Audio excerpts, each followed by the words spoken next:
ایک صاحب نے وسیلے اور استمداد کے حوالے سے سوال کیا ہے۔ کہتے ہیں میرا ایک دوست ہے، وہ کہتا ہے جی آپ اس کو ضروری سمجھتے ہیں جبکہ یہ تو شرک اور حرام ہے۔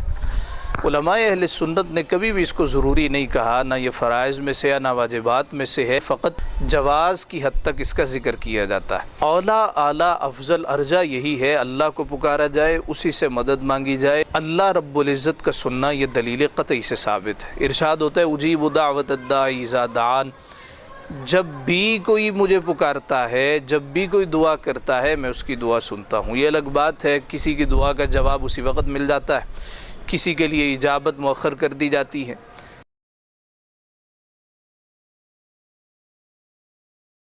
اللہ رب العزت کے حضور ہی اپنی تمام حوائج، اپنی ضروریات کو رکھنا چاہیے۔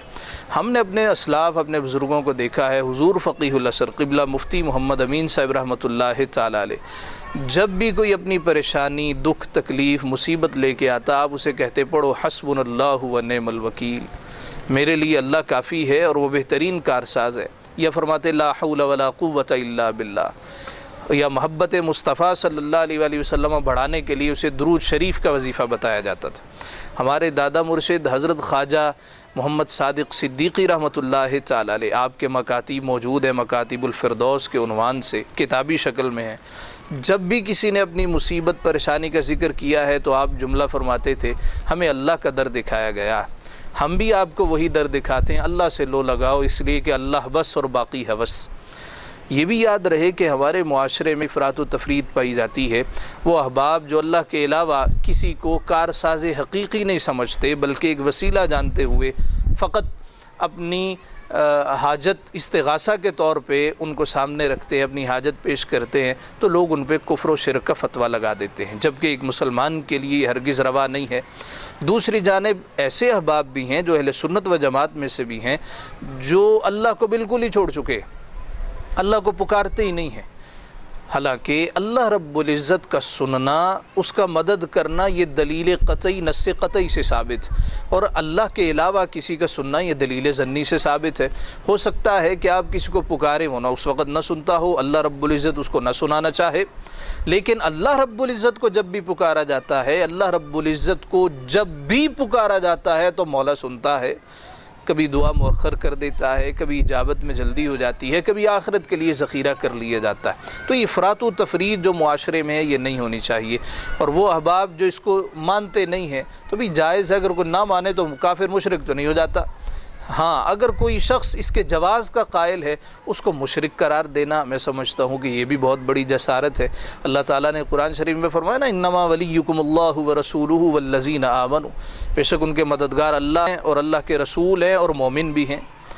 اب اگر کوئی کہے جی وہ دنیا میں مدد کر سکتے تھے بعد میں مدد نہیں کر سکتے، تو جو دنیا میں ان سے مدد کروا سکتا ہے وہ بعد میں مدد نہیں کروا سکتا۔ شیخ عبدالحق محدث دہلوی رحمۃ اللہ تعالی علیہ اشیعۃ اللمعات میں وضاحت و صراحت کے ساتھ لکھتے ہیں کہ ہمیں تعجب ہوتا ہے ایسے لوگوں پر جو کہتے ہیں جی زندہ سے مدد مانگ سکتے ہیں، مردوں سے نہیں مانگ سکتے۔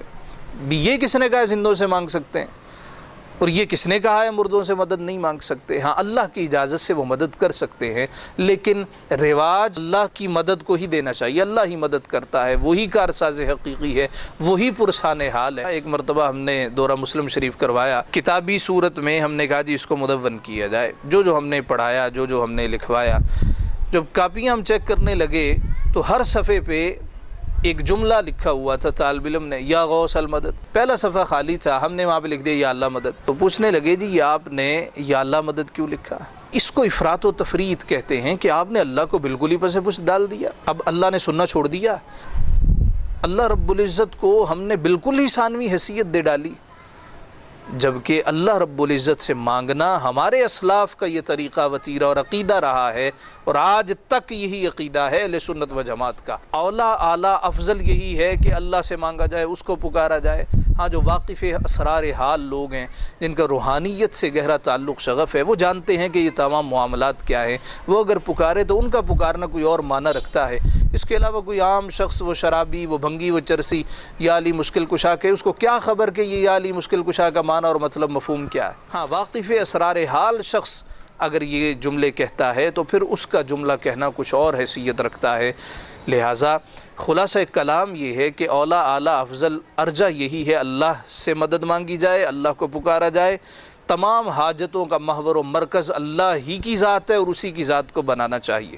ہاں جواز کی حد تک یہ قول ضرور نقل کیا جاتا ہے کہ جائز ہے اللہ کے کسی نیک بندے کو پکارا جائے، وہ بے شک بعد از وفات پکارا جائے تو یہ ہرگز حرام، یہ شرک نہیں ہے۔ نیت یہ ہو کہ فاعل حقیقی، کارساز حقیقی اللہ کی ذات ہے، اللہ تعالیٰ اجازت دے تو یہ مدد بھی کر سکتا ہے۔